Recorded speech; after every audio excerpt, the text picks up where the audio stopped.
So, sa previous video ko, 'di ba? Yung mga disciples ni Jesus ay pinaunan niya doon sa ibayong dagat, 'di ba? Okay, at si Jesus sumunod sa kanila na naglalakad sa tubig. Kaya natakot sila, 'di ba? 'Yun. Ngayon, ah, biglang nandun na sila agad nung pagsakay ni Jesus dun sa bangka.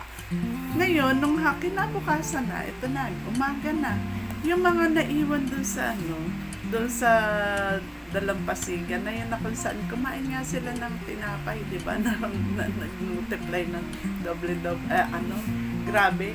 Tapos ay, sabi na, hala, iisa lang yung bangka dito, di ba? Pero hindi naman sumama si Jesus doon sa doon sa mga disciples yun na tumawid ng lake. Sabi niya, nasa na si Jesus? Sabi niya gano'n. Ngayon, may mga dumating. Nandun pala. Si Jesus ay nandun na sa kabila. Paano nangyari yun? Kaya ang ginawa nila, sige, namangkadin sila. Punta sila doon sa kabila ibayo. Tapos nakita nila si Jesus na nandun na. Ngayon, sabi nila kay Jesus, sabi niya, paano kayo nandito? Paano kayo pumunta dito? Kailan pa kayo dito? Sabi niya, sabi nagtaka sila. Wala, hindi naman kasama yung ng mga disciples si Jesus. Tapos isa lang yung bangka doon. So, paano sila paano siya nakatawid sa dagat? So, hindi pa nila alam na naglakad sa tubig ang ating Panginoong Jesus. Sabi naman ng Panginoong Jesus, oy, hinahanap niyo ako, hindi dahil sa himala, dahil kayo ay nakakain, nabusog kayo. Sabi ganon. Sabi niya, kumbaga, booking naman ni Jesus kung bakit siya hinahanap. Kasi niya, gusto nila siyang gawing hari para hindi na sila magugutom. Di ba? Ganon. Ngayon, ito naman si Jesus, sabi niya, parang alam niyo yun, ni-rebuke niyo. Dapat hindi kayo masyadong ang pinagtutuunan niyo ng pansin yung pagkain na nasisira. Tulad yan, sabi niya ganun yun. Siyempre, material things yan, di ba? Kailangan naman natin kumain, pero diyan na lang ba ibubuhos ang ating panahon, no? Ang ating effort, no? Doon sa mga pagkain na sisira sa material things, di ba? Tayo po, kamusta po yung buhay natin? Ano ba yung talagang pinagbubuhusan natin ng lakas? Para lang ba sa material things? Tapos sabi ni Jesus, huwag masyadong ganyan. Dapat rin kayo, nag-effort din kayo para sa sa pagkain na hindi nasisira. Ayan. Dapat iyan ang ang hanapin nyo, sabi ni Jesus Christ. Sabi nila, ano po ba yung pagkain na yun? Bigyan nyo kami. Sabi niya, ang pagkain kasi si Moses, ng panahon ng mga ninuno namin, yung pagkain bumaba, sabi niya mula doon sa langit. Yun nga, yung mana, hindi ba? Umaga, meron silang nakukuhang pagkain na mana. Sabi ni Jesus Christ, yung pagkain na yun, galing sa Diyos yun. Ngayon, meron ding pagkain, meron ding tinapay na nanggaling din sa Diyos na siya magbibigay ng buhay sa inyo. Sabi niya ganon. Ngayon, sige po, bigyan niyo po kami niyan. Kayo po ba? Gusto niyo rin ba yun? Na meron kayong tinapay na hindi na nasisira, no? Sabi ni Jesus, alam niyo ba kung ano yung sabi niya? Ako ang tinapay ng buhay. Yan.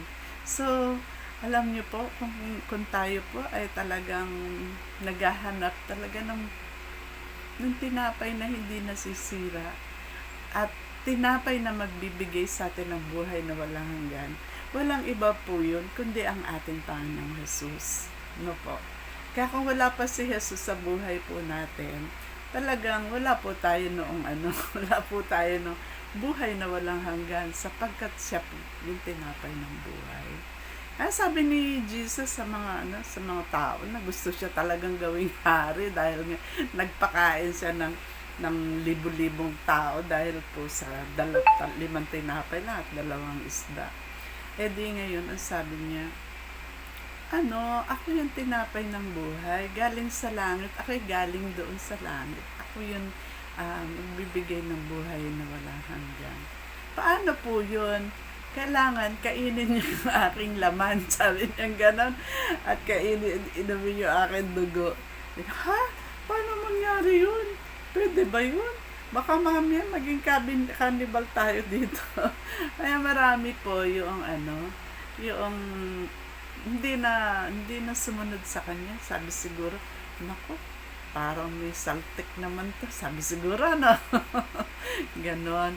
So, marami po yung talagang gano'n na hindi talaga naniniwala sa ating Panginoon. Siyempre, ginawa nilang kumbaga ay literal na si Jesus yung tinapay na kainin mo yung laman niya.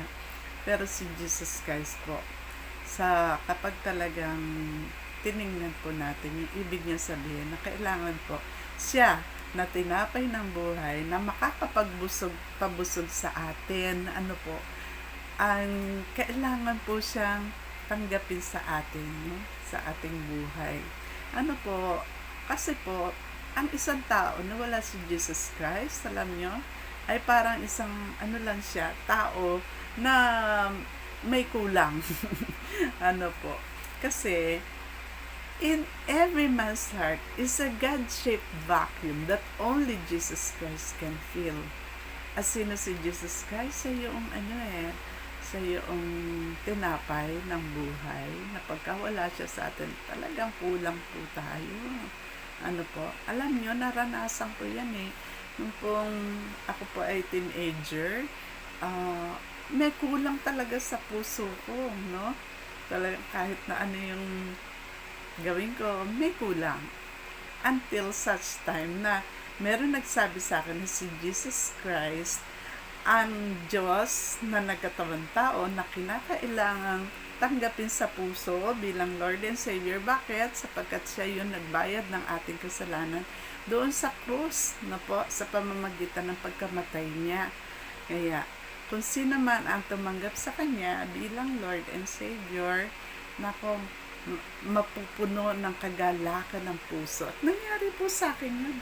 Naggalak ako, nabusog ako spiritually dahil kay Jesus na aking tinapay ng buhay.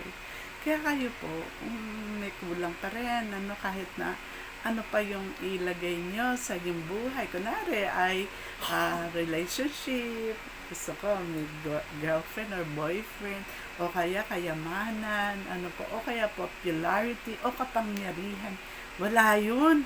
Hindi pa rin yung makaka-feel ng hunger mo at saka yung thirst. Only Jesus Christ, ang tinapay ng buhay. Yun po yung yun lamang po makakasatisfy sa atin. Ma-feel, mabubusog po tayo sa pamamagitan ng spiritually. Amen?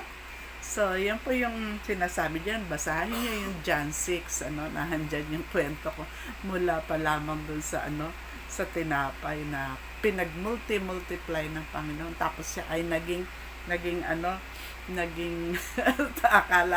akala sa kanila sa kanya multo kasi nga lumakad sa tubig sa hating gabi. At ngayon po, hinahanap siya nito mga taong ito.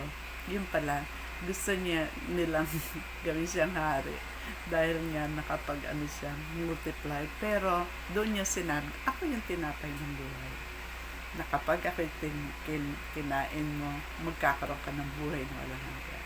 Amen? So ito po si Lola Madam nagsasabi sa inyo na kapag ang ating Diyos, ang ating gabay, kaysa yun ang buhay. God bless everyone. Bye-bye.